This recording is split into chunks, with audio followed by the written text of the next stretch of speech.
Well, now it's time really to take the first step in the exploration of the tech in SupTech. So the financial sector digital supervisory infrastructure that is designed to oversee the financial markets and institutions, to provide assistance and redress to consumers, and to support these data ecosystems that can really catalyze innovation and collaboration. For example, we had data commons.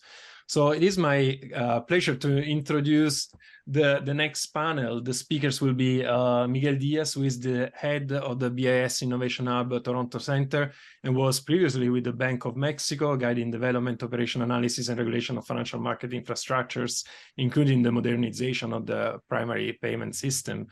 And Iman van Leeuwen, who leads the Data Science Hub at the Netherlands Bank, who was also previously with the Bank of England and with the Bank of International Settlement, and is really currently engaging itself in taking a leadership in fostering cooperation among supervisors through the deployment of open source tooling.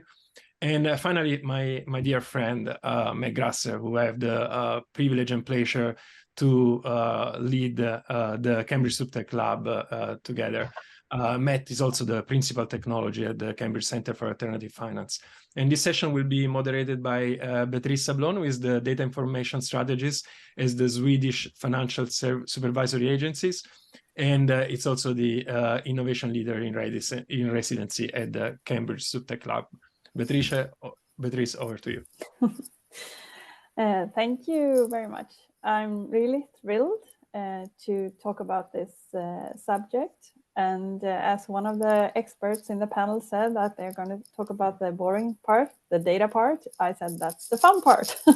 So I hope you all agree. We are actually really working exactly on this topic in Sweden right now. So for me, SupTech it's not all about legacy IT system and trying to make them to work with the new SupTech technologies. It's also a way to see a new way of working for the supervisors. We think that it's very important to address that as well, beyond the tech as well. And also working on the data infrastructure. So currently we're actually building a data lab, and we're exploring data automation. We're exploring new ways of gathering data and analyzing financial data better. And as many of you, we struggle with the formats of data that's maybe not the best, like PDFs, etc. And trying to extract the information and the data from that. But I'm really excited to talk about this topic because it's very close at heart for me, and also very close to what we're actually doing in Sweden. So I was thinking that we would get started with the first questions. So Miguel, can I ask you first, how do you define this digital supervisory infrastructure? What's included in infrastructure and what's not? So thank you, and good afternoon or good morning to everyone. So let me start with an obvious and almost immediate point for every supervisor, which I lived in my previous life, which is we have far too many institutions and far too many services to supervise, and far too few human resources and colleagues to help us with the supervisory efforts. And the problem with this is that it reduces the probability of identifying non-compliant behavior. And with this reduction in the probability, we start getting more and more non-compliant behavior because the incentives on the institutions, the regulated institutions, are not well aligned. So the one very clear solution, given that we are switching completely to the digital world, is to start generating automatic, efficient processes in order to get this supervisory requirement in terms of the number of people needed to take care of the compliance down significantly. And given that these are digital solutions, there is a very interesting point in terms of just collaborating and just replicating infrastructure from one jurisdiction to another. So basically open sourcing stuff and solving for one jurisdiction with the idea that this might be a solution for other jurisdictions around the world. And I think that's the big perspective, like the general perspective in terms of the requirement for infrastructure. And within this, my perspective in terms of how I like to categorize the different pieces of infrastructure that are required to go into this direction, I would say that I identify like 5 pieces of different infrastructure, 4 of them in the traditional way of supervising, and 1 a little bit more new. So the 4 normal one or traditional ones. So the first one, we need more methods in order to gather the information properly.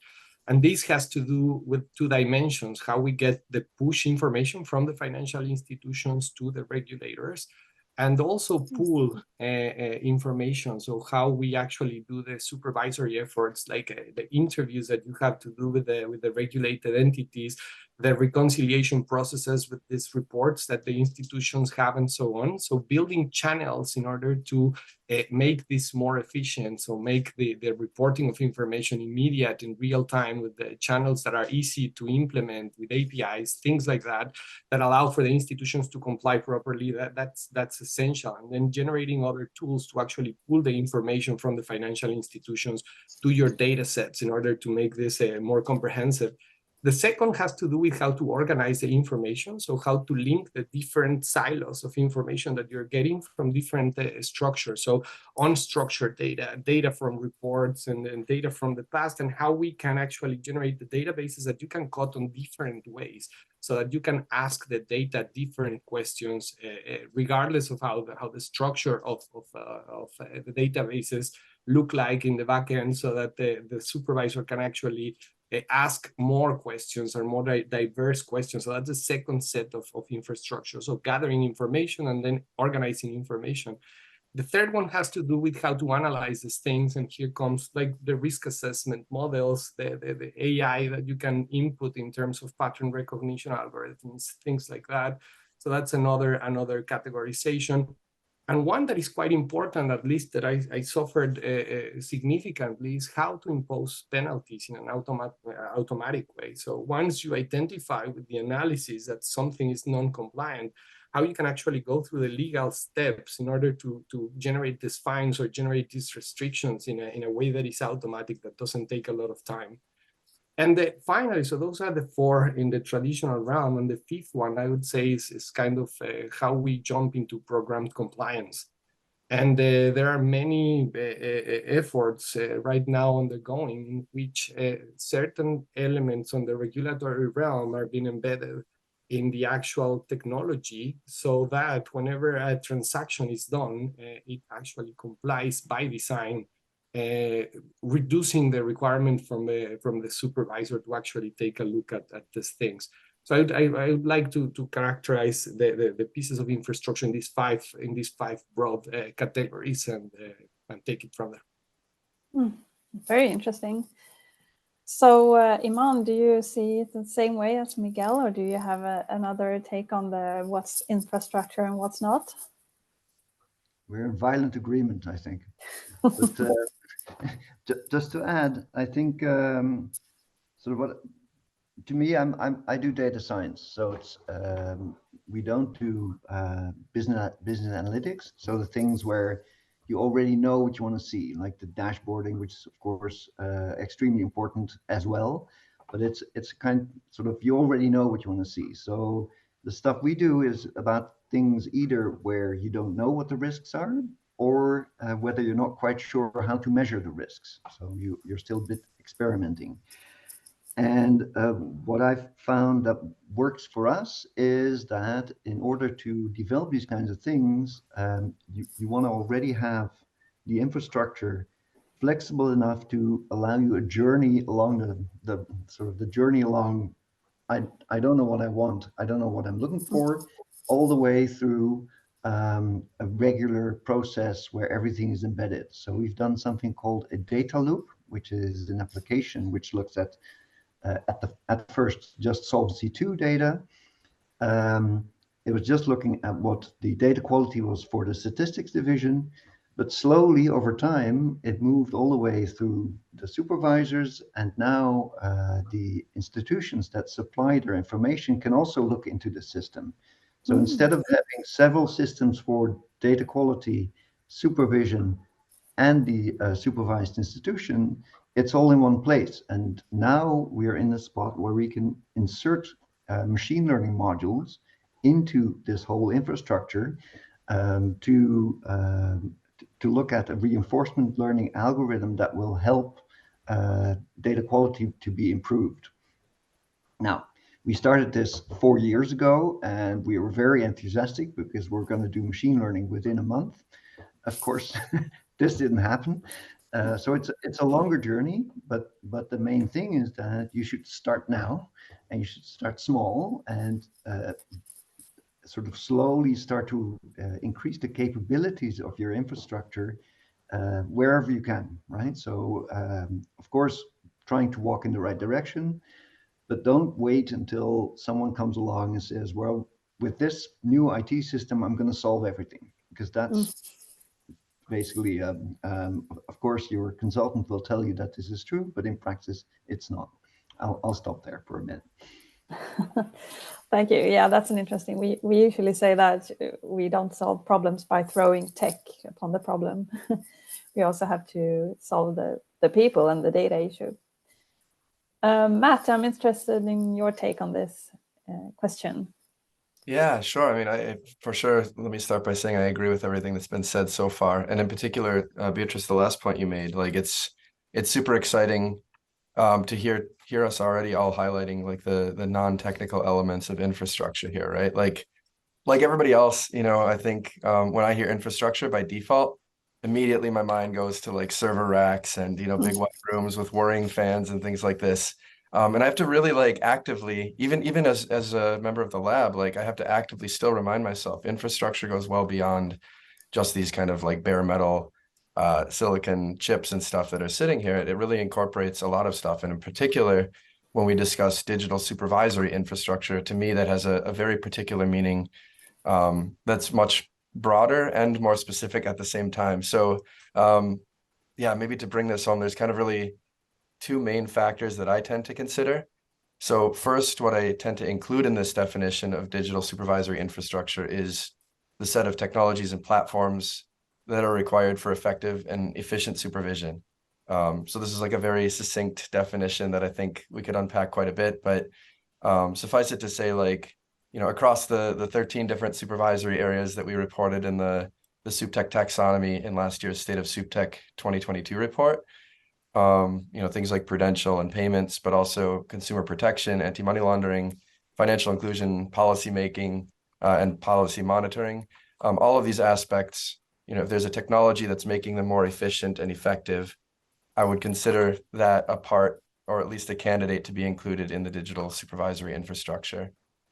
Now, second, like what I tend personally not to include in this definition are kind of like more bespoke solutions that are needed for a particular, you know, peculiarity of a given authority or an edge case that arises.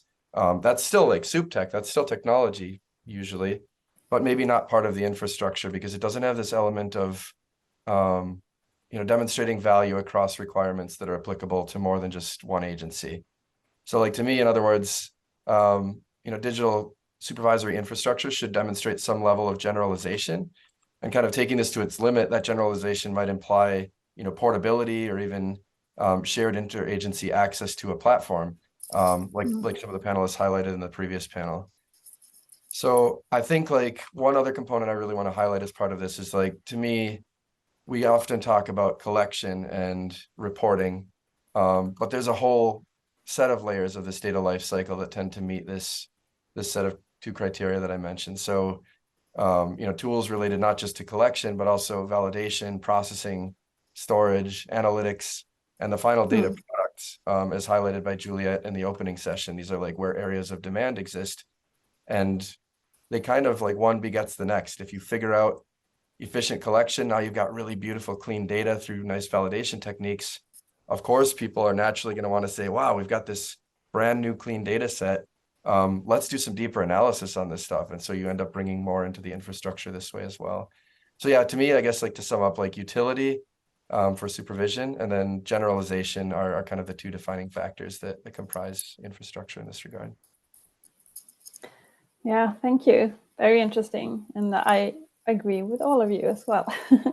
I see some questions in the chat, and there will be time to answer them in the end of the session.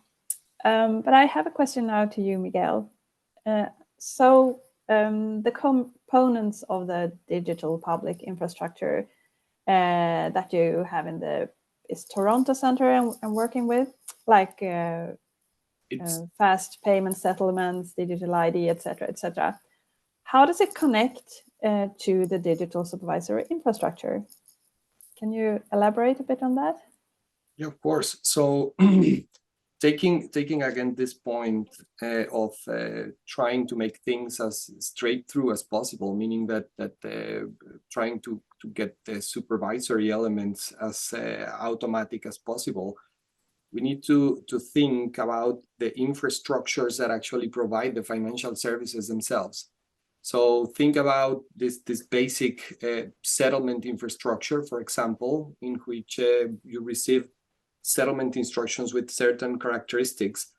The way in which the basic infrastructure is processing these settlement instructions can generate immediately usable data so that you can put the other layers on top of that, the organization layer, the analysis layer, the penalty layer, and so on. So it is quite fundamental to have this basic building block in which the actual financial service is being processed, well thought from the beginning in terms of this entity or this infrastructure being able to provide the data in the way that it can be used for the supervisory effects later on.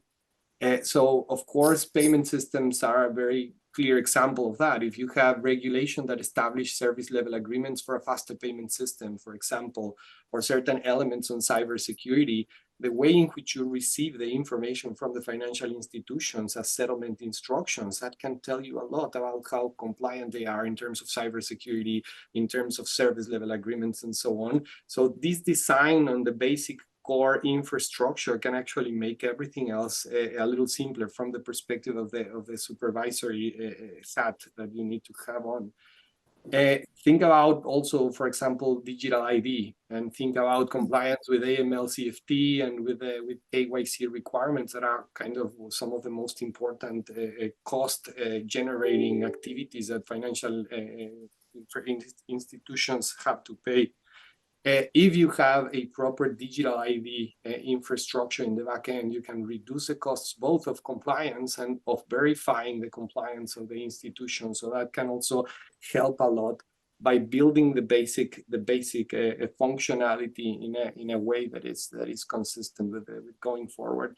And the same goes for other pieces, such as like open consent architectures that can enable open finance and these other elements. So you can get from that compliance in terms of getting the agreement from the customer in a way in which I don't need to actually be reviewing certain papers or documents, or I do not have to be validating and reconciling with the information that the institutions are providing to me as a supervisor, but this can be done immediately through cryptographic signatures and stuff like that. So it's a little bit, it's a blurry line. So it is not necessarily purely supervisory technology. This is the basic building blocks, and these building blocks have to have embedded the functionality for the financial service, the possibility of doing SupTech on top of that, and the possibility of integrating with the rest of the financial ecosystem. So I think this again, going back to the core building blocks, and touching a little bit just on what Matt said regarding the generalization and the utility, I think this is also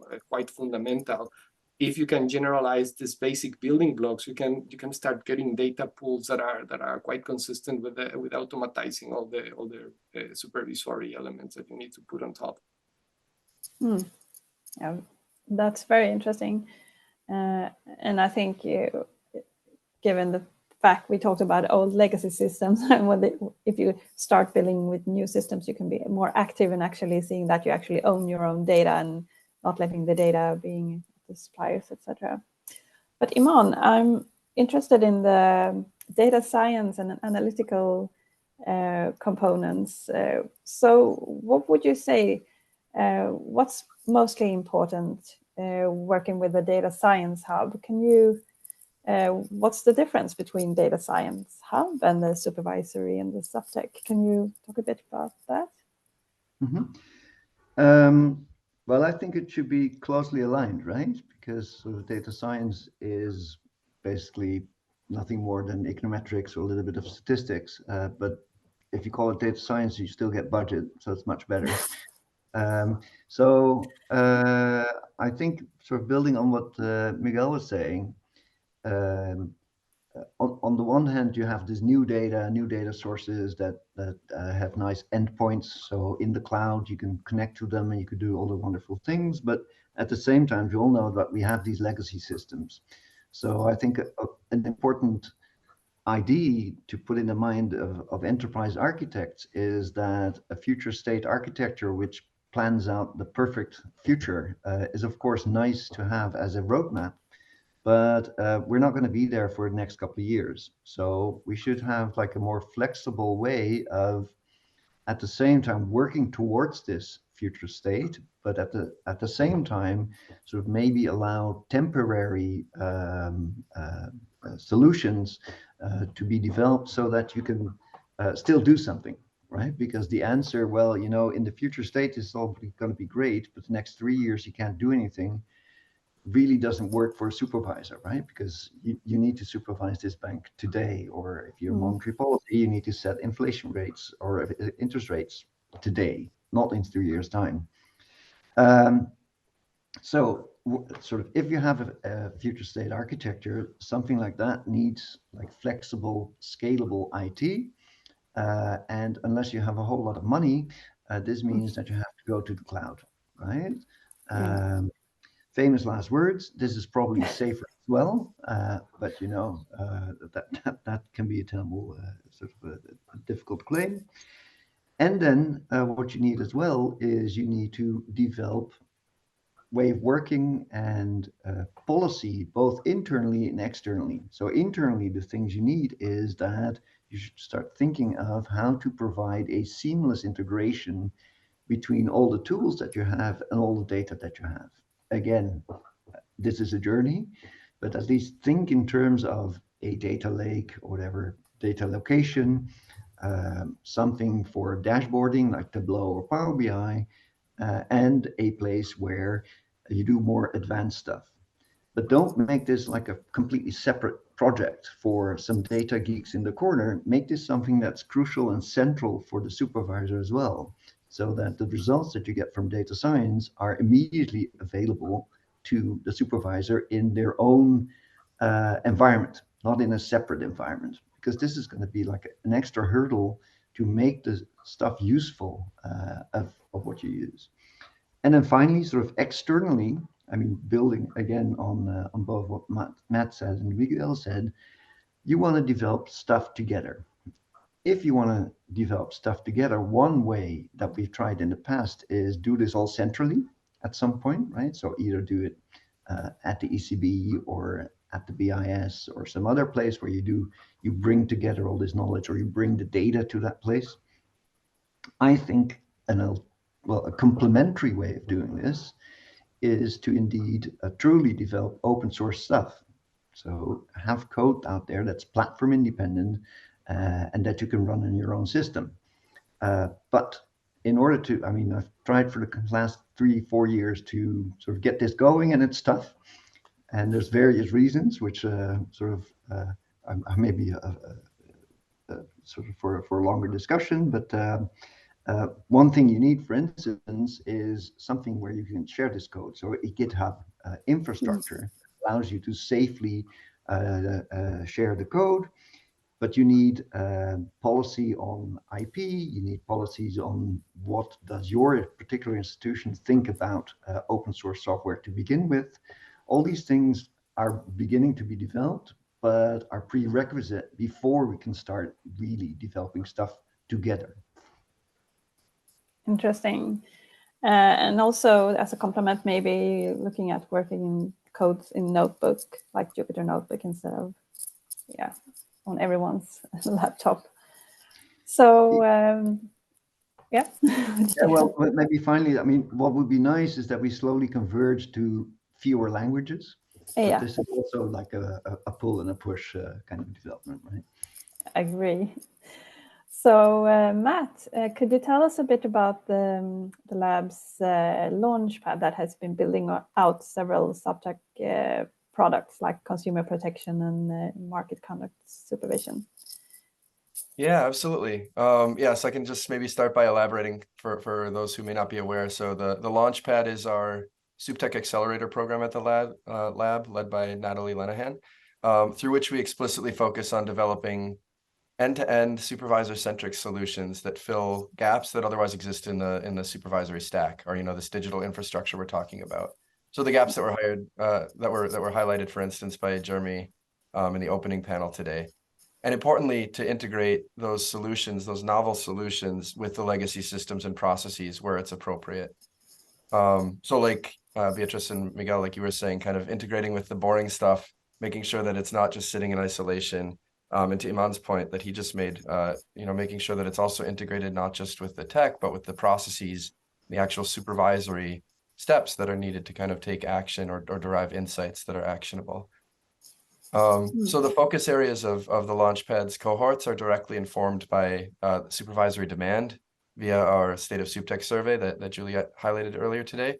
So in this case, for this year, we had a survey last year that showed financial consumer protection and market conduct supervision falls in the top 3 supervisory areas of global demand for SupTech across all agencies, and was one of the lowest resourced areas. So this was a prime candidate for introducing some innovation here in terms of building out the infrastructure. So with that context, to answer your question more directly, personally, I see a pathway from kind of idea to infrastructure that starts with diagnosis and innovations. So like making sure we identify the right area to be working through supervisor-centric design practices. So making sure, again, this is tied with the processes and the end users of these systems, to working prototypes to get hands-on with these and really get feedback and test it out, to production solutions, which ultimately could meet those 2 criteria I was talking about, like the utility and the generalization.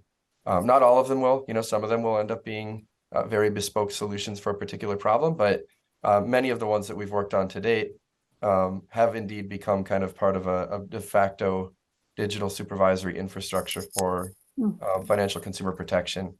So for example, this year we've worked with authorities in the Philippines, Ghana, Peru, and Indonesia to build working prototypes across what we thought was a completely independent set of use cases. So 3 of them. First, a full suite of AI-based complaints management, deep analysis, and data warehouse to support early warning systems for other supervisory areas based on consolidated consumer complaints data. Secondly, a web scraping and social media analytics solution for capturing trends before they surface as formal complaints or disruption to the market. And third, kind of a topic modeling and sentiment analysis tool that extracts insights from text-based data that organically might arise from this data to complement the formal taxonomies and heuristics that are developed kind of top-down by the agency themselves. So these solutions, we went in thinking they're very independent. And they were designed and executed independently, but about halfway through the project, we saw the vendors and agencies starting to collaborate. They interlinked and demonstrated kind of the generalizability and portability that we talked about earlier. So for instance, a chatbot with consumer complaints management can be really easily complemented by these online pseudo complaints where people are beginning to surface their emotions about a particular event that's happening, and that can be tied in to see, okay, this might be a complaint, or it might become a complaint, or it can be escalated. We can bring the topic modeling on top of this and kind of see this all together as one kind of gestalt solution. So, that's greater than the sum of the parts. So indeed, by working with the definition that I shared earlier, I do consider these working prototypes that are likely to go to production to be part of the infrastructure, or to be at least on that pathway that I said, to becoming part of the infrastructure. There are tools and platforms sitting in a supervisory area and demonstrating direct utility, and doing so across jurisdictions, and focus on all layers of the stack I mentioned. So chatbots and automated scrapers for collection, data warehouses for storage, shared dashboards and resources for reporting on this information with advanced analytics and whatnot. And working with these in the way that Daniela noted in an earlier session today, that the ECB is kind of treating this modernization as well. So the short answer is yes, absolutely. I see this kind of dynamic. We talk about infrastructure as a thing, but like the rest of this space, it's evolving. The definition's evolving along with technologies adopted by supervised entities, along with trends and tools that become available. And to me, these working prototypes and these experiments are kind of the dynamic aspect of the infrastructure that we need to make sure it remains up to date and sufficient for addressing risk. Yeah, very interesting and very inspiring. And I think it's really great to be part in such a inspiring week that this will be, to see others innovation. But speaking of innovation hubs, Miguel, what part can an innovation hub such as the one you're heading actually be in heading the next generation of a digital supervisory infrastructure? So let me share with you some. So we have 3 mandates within the innovation hub that relate very well to this overall discussion that we have had in this call. So the first one is we have a mandate to look out for new technologies that can actually change the way in which we deal with the financial services and so on. And this has to do a lot with what Iman said in terms of how we actually engage with the real world that we have around, that is based on many legacy architectures, and how these new pieces of technology can generate frameworks or can generate structures that can actually receive different inflows of information from different legacy systems and still provide the functionality that we require for identifying compliance with the regulatory requirements and so on. So that is one of the mandates, to basically keep a lookout on what technologies can help us change the status quo, and how can we advance towards this final objective of getting all this structure to a first best. But I agree that we need to go step by step and first take some second or third bests and then work our way to the first best. The second one, which is quite relevant, and I think is very related to what Matt has been talking about for a lot of his interventions, is how do we actually generate these pieces of technology that can be used in different places around the world that have different environments. So this is, I like to see this as creating these Lego pieces that you can use. And if you want to build a castle with this Lego piece, you can build a castle. And if you want to build a car, you can build a car. Meaning that if I have an ecosystem that has certain characteristics in a smaller country in Latin America, you can take these pieces and use the basic infrastructure for that. And if you have some other characteristics in Europe, you can also take that Lego piece and just mold it to the world around you, so that you can basically set the correct connectors and start working with those pieces. But one important element is to take advantage of the characteristics of the costs of this digital infrastructure, which is they have a very large fixed cost, but then the marginal cost of using it many times is 0. So if we manage to get these collaborative schemes through innovation hubs, through international collaboration in which we all put together our efforts. So if I have 2 developers in a particular jurisdiction in Asia, and I have 2 developers in a particular jurisdiction in Europe, we could merge together, we could dedicate ourselves to different modules, and in a truly open source perspective, start building together the future of this Lego piece set that can allow us to connect to many, many different environments around. So that's the second point. So it's basically keep a watch out, create the pieces of technology.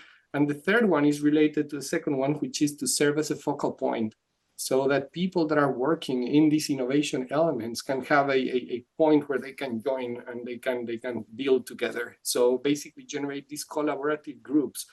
think about central banks, think about other types of regulators. How do we manage to get all these resources together?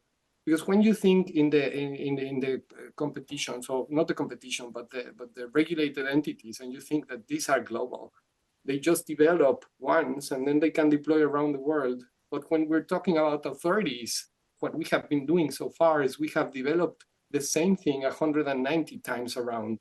So if we manage to get this collaboration at some point, we could basically set our resources together, pay these fixed costs, and get higher level architecture and higher level services for everyone. So those three elements, I think, can provide with better infrastructure for everyone at lower costs. Thank you. That was really interesting, and I really hope this inspires more countries to work with innovation and innovation hubs such as yours. So, Iman, I want to ask you what advice you have for everyone here listening who are currently building out older generations or trying to, should they start from a blank paper or should they try to build out the old infrastructure? Any tips or what should we think about? Let me first be inspired by Miguel, because I think it's a great idea.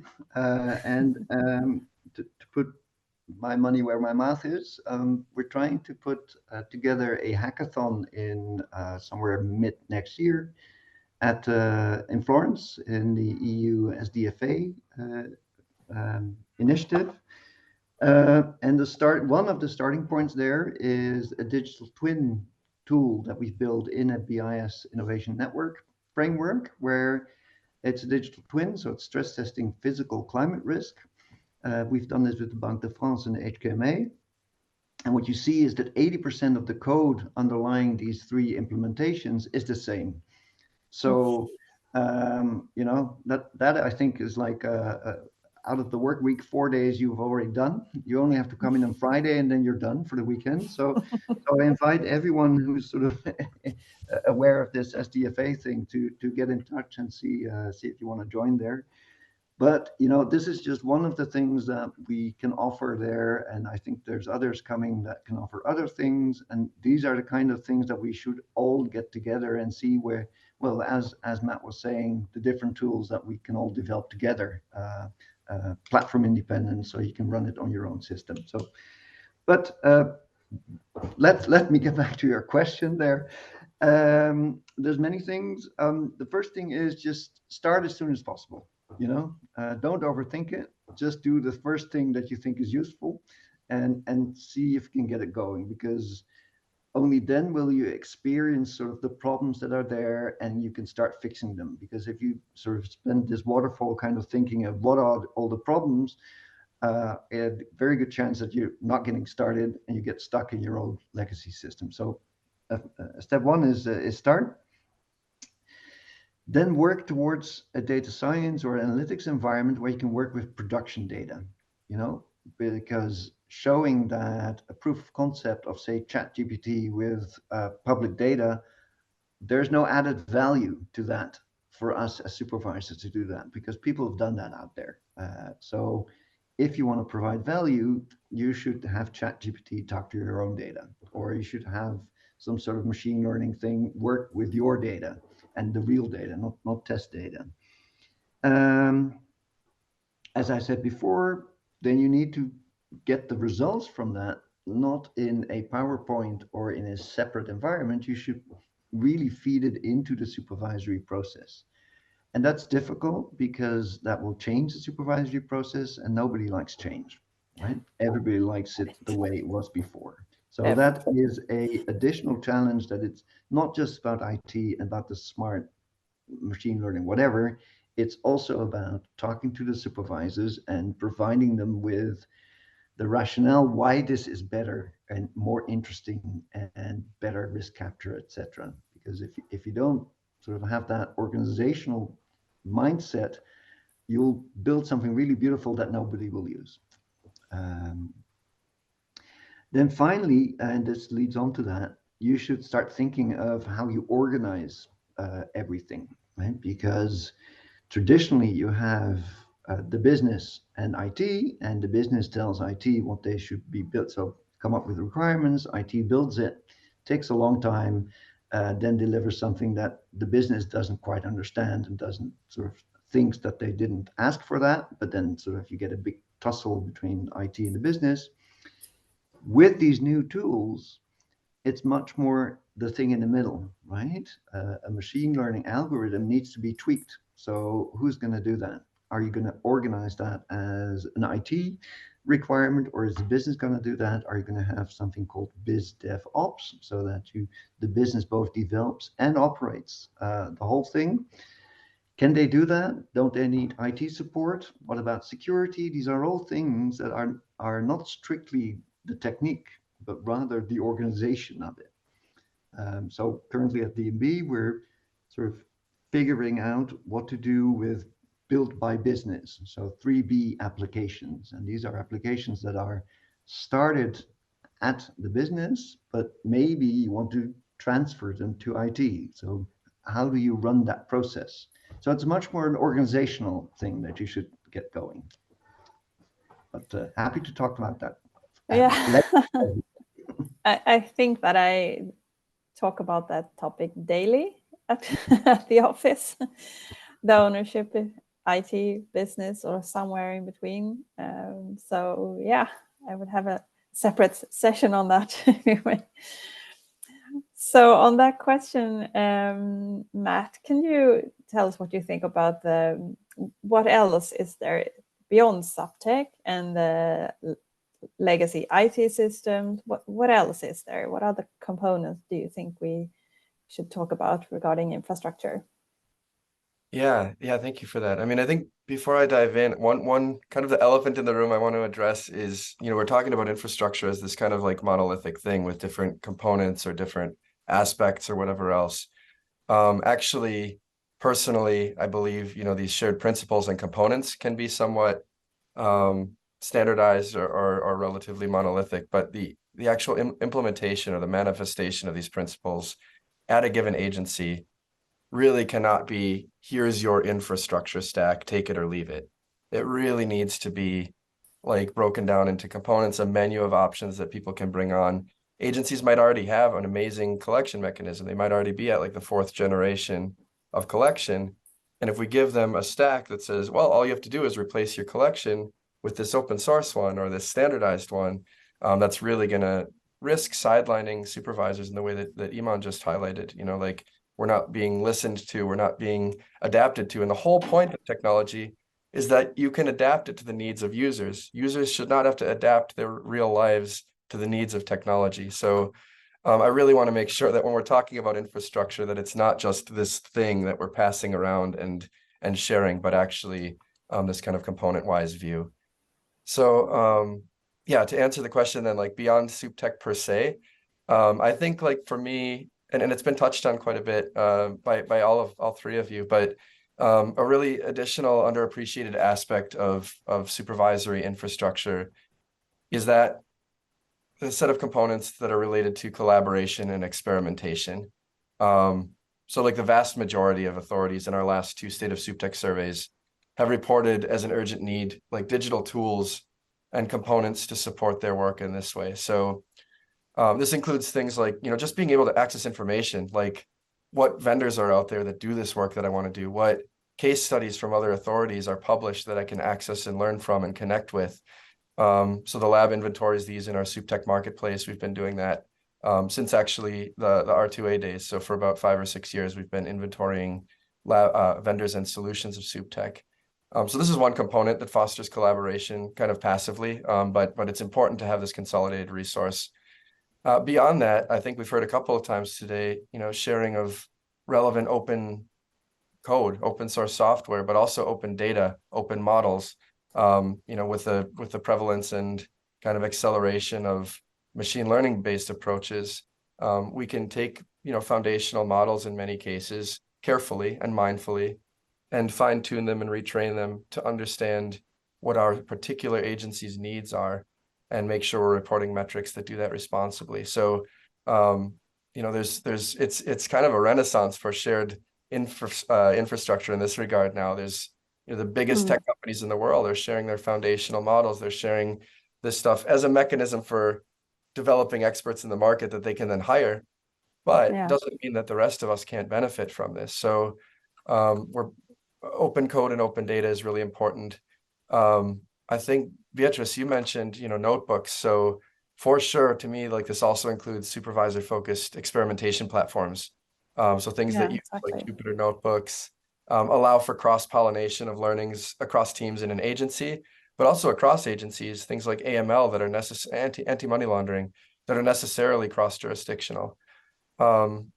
So yeah, we've run a consumer complaints hackathon and a practical data science course this year that leverage some tools that are precursors to tools that we'll be launching next year. So a data gymnasium for this collaborative experimentation that has synthetic and anonymized data and shared models and code that give a hands-on interactive feel to these shared resources and allow for people to develop on top of that. So yeah, amazing. Yeah. I'm sorry, I wasn't meant to interrupt you, but I'm afraid I have to, because this is such an engaging topic that we've run out of time, and we do have some questions in the chat. So maybe the panelists can, if Iman can look at the one with the detailed comment on how to have the chat GPT talking with supervision data. And then Miguel, if you could have a look at the ones with the KPIs. And I'm happy to hand over to Francesca now that the timer has run out. Thank you so much for taking part in this panel. Thank you, Beatrice. I'm going to be cheeky and say it's always a pleasure to spend time listening to my colleague Miguel. But I will add into that this panel has been a masterclass. There have been gems all over the place, and I think the key things that I took away were the key word that I took away was around integration about whether that was building with your supervisory community and colleagues at the heart of what you do, integration in terms of how you modularize your kind of core elements of your technology stack that you need to build to support engagement, integration, whether it was around sharing code and sharing insights that, like we just heard from Matt. So integration has been the word that I have taken away, but I would encourage anybody to rewatch this panel, because it has been truly extraordinary in terms of the level of insight shared. Simone, before we go to our next session, was there anything that really kind of jumped out at you in amongst all the jewels that were scattered on the carpet of that panel discussion? Thank you, Francesca. I mean, indeed, similarly to you, if the first word, of course, that we have as a keyword in the SupTech journey is innovation, the second, collaboration. I think the third word that really was introduced by this panel was integration. And I mean, the importance of developing these utilities to create portability and scalability of solutions, it struck me the stat that Iman shared about all this code that looks similar across different agencies, across different supervisory areas. Like, we need to do something as ecosystem accelerators, really, to be able to build infrastructure for the agencies to lower the cost of collaboration, lower the barriers. And Matt was citing the SupTech data gymnasium, the open code and open data repositories. I think these are important steps to take. Another thing that came through the conversation is how we start seeing through some of the experiments they were running, vendors collaborating between them, which is another important issue, because we saw some of the challenges being mentioned in the State of SupTech survey around the black boxes, around the little understanding of the supervisory environments. And then Miguel also mentioned how important is this digital supervisory infrastructure to lower actually the cost of compliance for the industry. And day 3, we will really talk about RegTech and SupTech, the role and the collaboration with the financial institutions in the development of SupTech and what their buy-in is for our journey. So so much coming from each of these panels. I'm really, really grateful for all of the panelists and for all the people who are staying with us, connected, and are continuing to share insights and share questions in the chat.